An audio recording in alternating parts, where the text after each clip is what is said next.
You're listening to ReachMD, the channel for medical professionals. Hi, this is Dr. Ann Goldberg, President of the National Lipid Association, and I'd like to welcome you to Lipid Luminations, hosted by Dr. Larry Kaskel, presented by the National Lipid Association. Hi, I'm Dr. Larry Kaskel, and I'm coming to you from Philadelphia, Pennsylvania at the Northeast Lipid Association meetings. Sitting here with Michael Davidson, who is a clinical professor and director of Preventive Cardiology at the University of Chicago. He is also the executive medical director of Radiant Research in Chicago and president of the Midwest Lipid Association. I'm going to ask him a few questions about new drugs and what he's excited about. Dr. Davidson, what are your current titles? I'm clinical professor, director of Preventive Cardiology at the University of Chicago Pritzker School of Medicine. And CEO and founder of Radiant Research. Yes.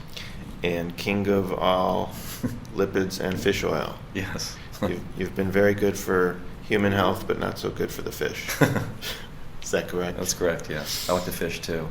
So, I'm with Dr. Davidson at the Northeast Lipid Association meetings in Philadelphia, and thought I would pick his brain a little bit about what he is most excited about in lipidology these days. I'd like to say on a personal note that I became a lipidologist because of my association with Dr. Davidson, and this show, Lipid Luminations, would not exist if it were not for Dr. Davidson. So he has touched my life and is touching thousands of doctors' lives who get to tune in. May I call you Michael today? Sure, Larry. Michael, what are you most excited about as you were excited 20 years ago about fish oil for triglycerides? What is currently getting you that excitement again? Thanks, Larry, for the comments. I think that the next era that we're going forward with, and I'm most excited about, is the combination therapy world, and recognizing that statins are fantastic drugs. They've made a huge difference in the reduction of cardiovascular disease.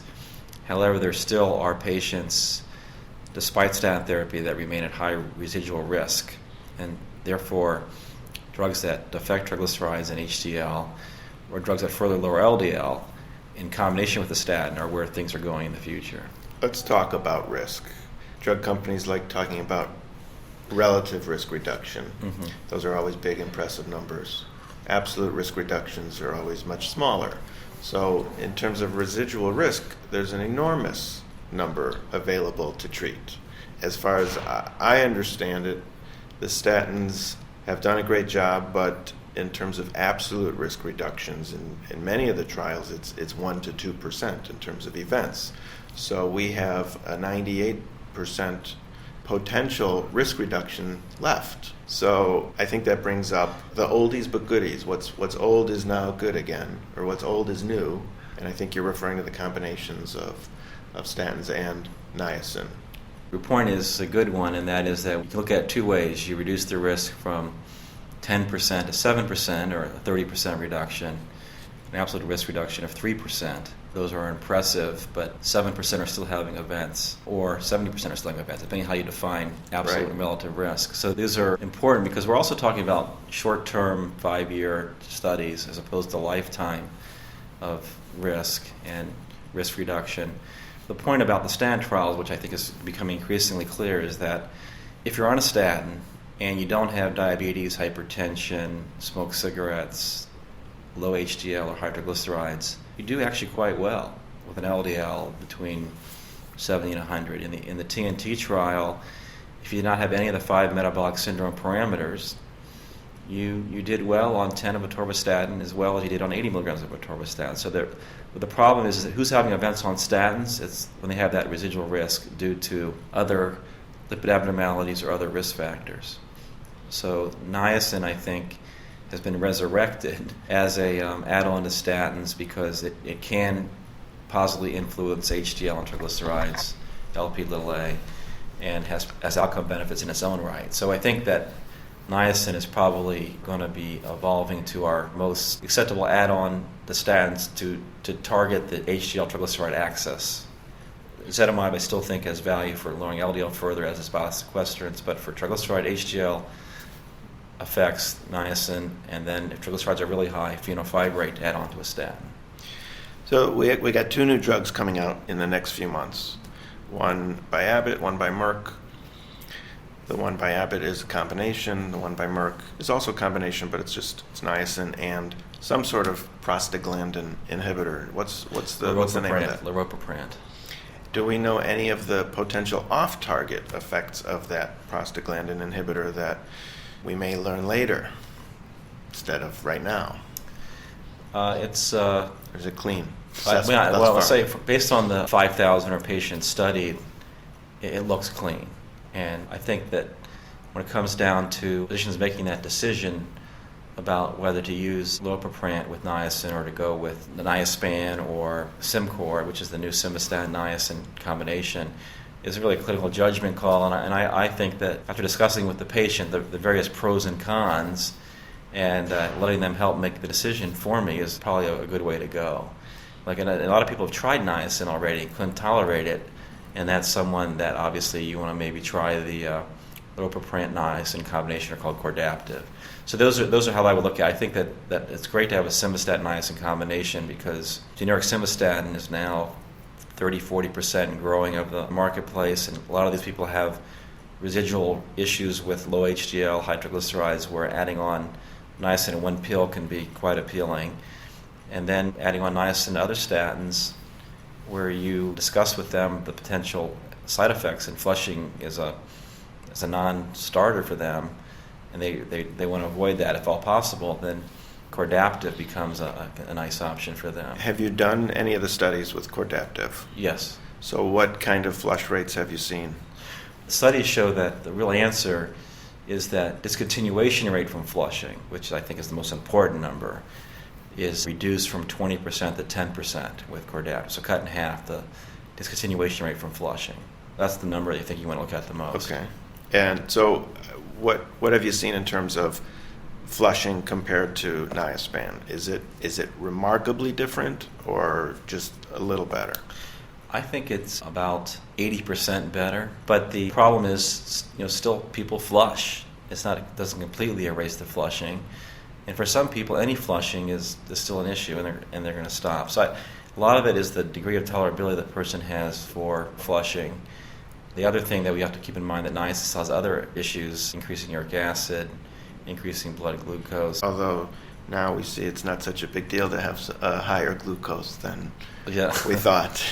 So that may not be such a big issue. I'm saying there are other things, but even in those settings, I think niacin has some proven outcome benefits. So I think that it's all going to be that's why we, physicians, lipidologists, based on our experience and our relationship with the patient, I think can make the right choice for what's best for them. Tell the audience a little bit about the HATS trial, because I think that too will be resurrected. And as far as I'm concerned, I've never seen a trial that has such dramatic results in terms of both regression and decrease in events. Yes, it was quite amazing that, although a small trial, right. So it's always that's the only thing. Criticism. It's a small trial, but showed this marked reduction in events if they took niacin simvastatin combination without the antioxidant arm. Small trial, very interesting. Is it definitive? No, but the AIM High trial is underway now, in which they're comparing a high-dose statin to a lower-dose statin, simvastatin, with niacin, Simcor basically, looking at outcome effects. So the LDL lowering is going to be equivalent between the two arms of the trial. When do you anticipate AIM High being finished? 2011, I think. How many people are in it? Like 3,000. So I'm a little bit worried about the size of that study too, but it should work out. I hope so. I mean, I'm looking forward to seeing those results.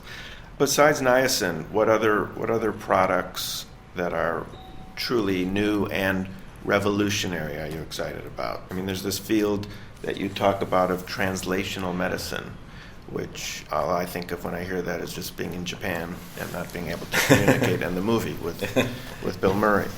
And Scarlett Johansson. Yeah. Right, it's a great movie.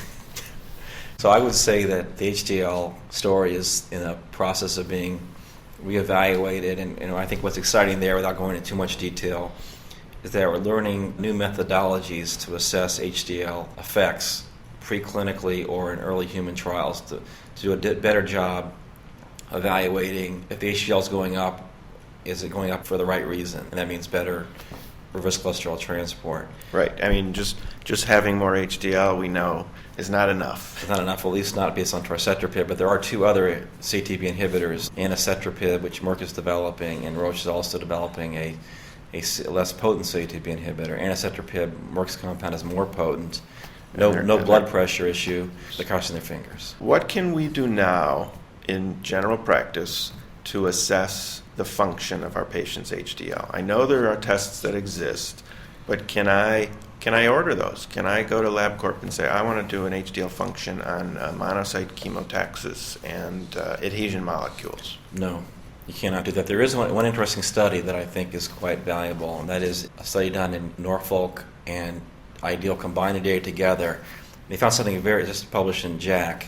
They found something very interesting. That is that HDL is protective as long as ApoA1 is also elevated. So ApoA1 is the protein carrier of HDL. So what happens is if ApoA1 is not that high and HDL is actually high, and you have a HDL to ApoA1 ratio that's increased, which means more cholesterol for every ApoA1 molecule, they did not seem to have protection. So I think if you want to look at somebody who has a very high HDL and you're worried, is it the right HDL? You may want to measure ApoA1. And if ApoA1 is not as high as you expect it to be, then you might have somebody that may not have the right functioning HDL. That's one thing to think about. So what do we do then to raise their ApoA? Will things that raise HDL also raise ApoA? Generally, yes. This situation is hard to know what exactly to do about it. But just got a call the other day from a doctor in Detroit who had a 38-year-old woman who had no other risk factors but had severe atherosclerosis with an HDL of 100. And her daughter has an HDL of 100 also. So you said check an ApoA. Yeah, so we're going to take a look at it and see whether she has some dysfunctional HDL. All right, so if we raise ApoA1 by traditional methods, we can do that right now. Yes. There are also some drugs in development that are ApoA1 mimetic peptides, and how do those look? Those are interesting. I think they're a long way from clinical use. They're not generally very absorbable, and so they're hard to measure the effect. And there are, unfortunately, I think the ApoA1 Milano story is difficult because of problems with manufacturing and costs and so forth. I don't know if that'll make it. I'd like to thank my guest, Dr. Michael Davidson from the University of Chicago, for sitting down with me at the Northeast Lipid Association meetings and sharing some of his insights about novel treatments for atherosclerosis. Thank you for listening to Lipid Luminations, presented by the National Lipid Association. For more information, please visit www.lipid.org. ReachMD, the channel for medical professionals.